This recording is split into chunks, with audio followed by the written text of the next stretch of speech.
Come on in, pull up a chair and take a load off, because today I'm going to review and page through Into the Odd Remastered from Bastionland Press and Free League Publishing. Will you find yourself enamored by this minimalist NUSR take on role-playing? Or if you purchase Into the Odd, will you be looking to get out of the odd as quickly as possible? Well, you're going to find out right after this.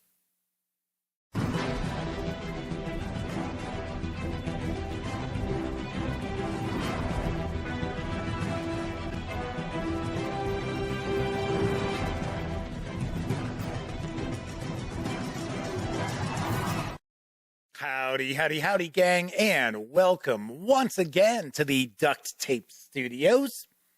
I'm Jeff McAleer, your host, here at the Gaming Gang channel. As I mentioned in the open, today I am going to review and page through Into the Odd Remastered from Bastionland Press and Free League Publishing. It's written by Chris McDowall with graphic design and art provided by Johan Nohr. This 144-page digest-sized hardcover carries an MSRP of $39.99, or you can grab the PDF alone over at DriveThruRPG for $19.99. All that said, let's swing on over to the other camera, because here I've got Into the Odd Remastered. A few things I do want to mention before I dive on in. First of all, the fine folks over at Free League Publishing were kind enough to provide me with this review copy, but neither I nor anyone else affiliated with the Gaming Gang has received any other sort of compensation for me to share this review with you. And these days, it's important that you know that. We're also not going to look at each and every page, but I do want to give you a good feel for what's Into the Odd and share my thoughts about it too. Also, there is a good amount of page space that's devoted to an adventure, as well as a hex crawl and some locations on that hex crawl. So if you are a player hoping that your game master is going to purchase Into the Odd Remastered, when we get to that adventure, I would certainly recommend just tune out at that point. I'm going to stay as spoiler-free as I possibly can, but you'll probably see some things here which will spoil some surprises of the adventure. And you don't want that to happen just because you are watching a review. All that said, though, you might want to tell your GM to take a peek at this review, so that way they can make an informed buying decision. All right, let's jump on in. So this is actually presented as a role-playing game of cosmic horror. I don't really see it like that. So this does take place in an industrialized age.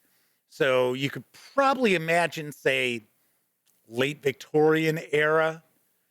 So kind of a, like a Victorian hellhole almost for the main city of Bastion.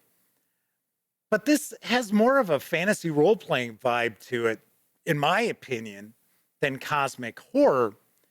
And it doesn't have that prototypical medieval Europe fantasy setting, obviously enough. But there's a lot of exploring ruins and dungeon delving and things like that, as opposed to what you would normally associate as cosmic horror. So I mentioned in the intro that this is a minimalistic NUSR approach to role-playing, and it certainly is minimalistic. There is no doubt about that. If you're not familiar with the term NUSR, to me, it really tackles role-playing games that have an old-school mentality with mechanics that aren't just a rehash of the original role-playing games, which arrived in the 70s and early 80s, that the mechanics are far lighter. These are usually pretty rules-light role-playing games as far as the NUSR, but they harken back to the style of play from the old school. So, as an example, when I talk about this being minimalistic, new to RPGs, well, here's a paragraph telling you about them, right? And then it tells you, okay, so what do you need to play? Character creation, super, super simple. There are 3 attributes: strength, dexterity, and willpower. You're going to roll 3d6. So you're going to have anywhere from 3 to 18. Then you're going to roll a d6 a single time, and that's going to be your hit protection, your HPs, which are not health, but more like damage reduction or damage absorption. And that's it. I mean, that's rolling up your character. Then you're going to find out, what does your character have? And you're going to take the highest attribute as well as the hit protection number. So if the highest attribute you had is 13 and you have HP of 2, you just cross-reference and you would be getting a sword, which does D6 damage, pistol, D6, and crude armor. Then you're done. That's it. That's your character creation. I will mention that I feel that the way the characters are presented, they're really defined by the arcana that they possess, which is like ancient technology, kind of like magical items, things like that. That's the gist of this game. The player characters are explorers trying to find arcana or arcanum. And that's really what sets the player characters apart from each other. There isn't any sort of class system or archetypes, occupations. Granted, there is a table in the Oddpendium at the end of the book where you could roll and have an occupation, but mechanically it doesn't add anything to the gameplay. For my players, I think that would be a problem. That I would think trying to play this for the long haul, they would have a real issue identifying with their player characters and really getting stuck in. Personally, I find Into the Odd Remastered to be more of like an idea generator or a toolbox for to use, because there are a lot of various different tables in here. The setting itself is very lightly touched upon. You're not getting a lot of detail about that either, although it seems pretty interesting. The adventure itself is interesting, but it doesn't really have any sort of overarching theme to connect it. It seems very kind of, it's just rooms. They don't really feel organic. And the hex crawl portion kind of comes across that way as well. Now, I know there are a lot of people out there who really dig Into the Odd, and I can see why. It's certainly very, very easy to jump into. The rules themselves take up 4 pages. And I very honest, the example of play that's included is longer than the rules. So I'll give you an example here. First page, second page, third, fourth. That's it. This essentially tackles all of the rules that you're ever going to utilize for players and game masters, or in this case, they like to refer to the GM as the referee, which is funny. That's how we used to always call game masters way back in the day. We never call anybody a dungeon master. It was always the ref. They're the referee. It's the ref. Yeah, I'm going to ref some Call of Cthulhu. I know it's a keeper, but that's what we used to always say, just refereeing. All right. So the player characters are these explorers trying to find arcana. And it's possible for you to even have arcana as starting gear, and you would actually roll a D66 to find out what you've got. So there's kind of minor arcana, which are sort of personal items. Some of them are one and done. Others you could use as many times as you'd like, and you would roll to find out what you've got. Of course, you can use this to, put treasure and goodies into a ruin or dungeon, or give it to an NPC that the player characters defeat. So kind of give you an idea of what we're talking about here. One of them is Tyrant's Rod. Order a target to drop, fall, flee, or halt unless they pass a will save. Or Frozen Cloud. Floats at your will. Anybody within takes D6 damage and cannot move unless they pass a strength save. Then we've got Arcana that's large, that's major Arcana. And most of the time, those are going to be items that the player characters probably won't possess, or if they do come into possession of it, that it's kind of unwieldy, or maybe it's something that's very large that they would have to drag around with them. So the more of the greater Arcana is not as easily accessible as other forms of Arcana. So here we've got our example of play. Boiling down everything mechanically, you've got those 3 attributes. So depending on what you're trying to accomplish or what kind of challenge you're facing, one of those attributes will be a good fit for that, and you're going to make a save. So anytime you're rolling against your attributes, doesn't matter what you're trying to do, it's called a save.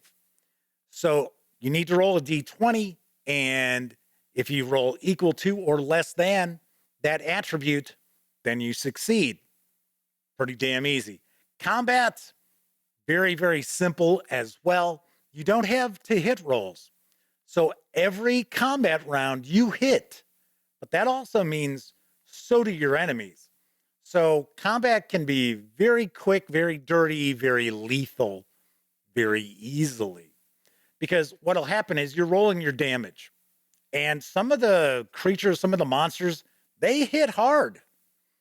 So you might have, let's say, 4 HP.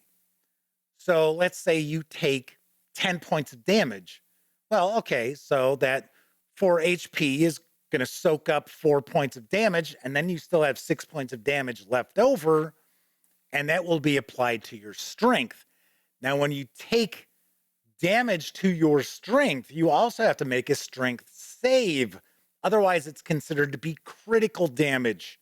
And critical damage kind of knocks you out of the action until someone attends to you and a short, brief rest takes place. And the short rest is not 10 minutes, 15 minutes. It's only a moment or two.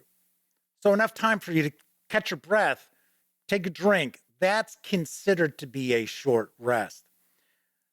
So there's a lot of info in here, but it's just nugget size. So as an example, we get a chapter about refereeing. So we get 3 paragraphs. Then we get a little bit of information about, okay, so what are these saves? What are you going to use these different ability saves for? And things like that. So your refereeing was 3 pages. And that is pretty much the approach to the entire book. I don't have a huge beef with that, but this just feels too light for my personal preferences. I like a little more meat on the bone than what's presented with Into the Odd Remastered. There isn't really information about creating your own adventures either. It's pretty light with that too. Like I said, there's a lot of great ideas in here, but as far as a complete game, I find it to be a little bit lacking. So something else that I thought was very interesting is like traps and obstacles and hazards, which in the old school, you tend to toss in a little bit into your dungeons and your ruins and things like that. Well, in this, just like you don't roll to hit in combat, the players automatically will find a hazard or trap, obstacle, what have you, as long as they aren't just racing all willy-nilly through like corridors of a dungeon. They'll spot it. Now, of course, they have to figure out how to, say, disarm that trap, but it's very unlikely that they'll actually set a trap off or something along those lines, if they are not just barreling down the hallway, head first without a care in the world, right? Hell bent for leather. So we get some examples of different monsters. There are monsters in the adventure. This is the adventure here, the Iron Coral, and it is a 3-level dungeon. And as I mentioned before, there is a hex crawl as well with some various different locations in a hex crawl with encounters and set pieces and things like that. I find it kind of interesting the way this adventure is presented, because it makes anyone out there who has read any of the old school Essentials adventures that are published by Necrotic Gnome come across as being verbose. Seriously. Because a lot of this is just bullet points, and some of the bullet points are only talking about, okay, well, this is an entrance here, that's an exit over there, and then there's a creature in here. Now, this makes this very, very easy to run at the table, but it puts a lot of the heavy lifting into the referee's hands, which some people are more than happy to invest the amount of time and energy to come up with filling in the blanks. I don't know. To be honest, the way this is keyed reminded me a little bit of the original Dungeons and Dragons adventure, which wasn't even from TSR. And it was the Palace of the Vampire Queen, if I remember correctly. I saw a scan of it years ago, and it's kind of like, okay, here's the key. Monster, treasure. That's what's in this room. Monster, treasure, empty, treasure, monster. And that's it. Now, okay, it's not that bad here, but still, it is very, very brief and minimal. But then again, there's some cool stuff too. So I could see fleshing this out a little bit more. Another aspect of the adventure, as well as the hex crawl, is there isn't really anything that ties it together. Some of these rooms just feel a bit random. And the creatures that are in some of these rooms, there's really no dungeon ecology. It's kind of like, oh, okay. Now, that's not the case with all of this, but a lot of this is just sort of, okay, but why is that there? So as I mentioned, we've got that hex crawl, and there are some cool locations and some set piece encounters. We have wandering monsters in the dungeon. So once again, a very old school aspect to dungeon delving. And then we actually wrap up with some information about the port town that the player characters might end up visiting during that hex crawl, as well as some more information about the city of Bastion. And then we have the Oddpendium to wrap up with. And I'm pretty sure that this is brand new for this edition. In fact, I understand that a lot of this has been expanded upon, which only makes me wonder how minimalistic was the original rules. Did they clock in at like 50 pages or something? But the Oddpendium is a bunch of different tables, and I got to admit, they're pretty interesting. What happened to them? So that's an example. We've got surnames and first names. It's D100, so you're rolling percentile dice. Weird creature inspiration, twist. What's beyond the darkness? Spoils. So this also has a very old school vibe for those out there who like to just roll dice, consult tables, and kind of just fly by the seat of their pants. A lot of people love to play that way. We do have some alternate character possibilities with mutants and unhumans. with mutations, which makes the player characters a little more unique, but still, as I said before, I don't really see my players that I run games for really becoming really invested in their player characters or that they would want to play a lot. I do feel Into the Odd makes for a very nice system if you want to teach role playing to people who have never played at all. So I wouldn't say I'd recommend this for a first time game master, though, because there's a lot of the heavy lifting being, especially the imagination aspect and filling in the gaps, that is laid in the lap of the game master.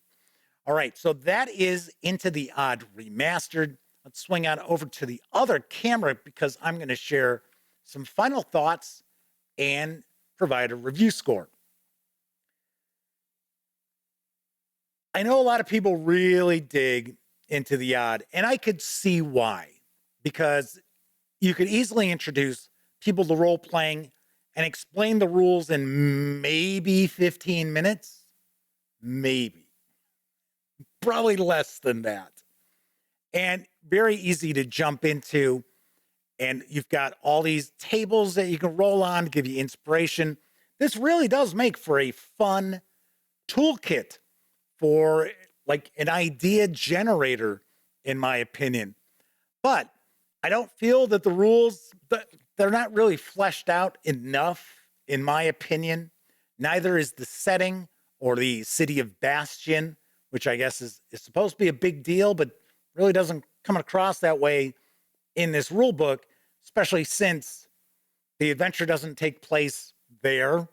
And the city, or town, I should say, that's located on that hex map isn't Bastion either. It's a port town. So kind of surprised there. Now, I had heard through the grapevine that I think it's Bastionland is it like a follow-up book to this that kind of actually fleshes out player characters a bit more, a lot more options, things like that. I can't say for sure, but I would be kind of curious to take a peek at that. For myself, this is okay. I mean, this is all right. Would I take this out to run a lot? No, not at all. Once again, hate to harp on it, but these days, players like to have a lot of investment in their player characters, and this is not really a game that's going to provide that for them because the only thing that really makes the player characters different is the arcana and the gear that they've got. That's really it. Everybody's kind of the same. You're explorers. You're not a wizard. You're not a ranger. You're not a paladin. You're an explorer, and so is every other character at your table. All in all, this is okay.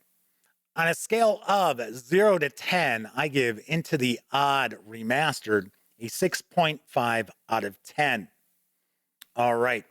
So there is that. That's it for this time out. If you like the video, by all means, please give it a quick thumbs up. Subscribe to the Gaming Gang channel if you haven't already. And if you do subscribe, don't forget, ding that bell. I'll not only let you know when I upload videos such as this review, it'll also inform you when my live stream, the Gaming Gang Dispatch, airs Monday, Tuesday, and Wednesday evenings at 7 p.m. Central, right here on YouTube. And of course, when you're not watching videos on the Gaming Gang channel, be sure to visit thegaminggang.com for all the latest in tabletop gaming news, reviews, and a whole lot more that you won't find here on the YouTube channel. All right. Thank you very much for taking time out of your busy life to watch this video. And here's hoping I see you once again. And until then, I also hope you get to enjoy plenty of great gaming with your gang.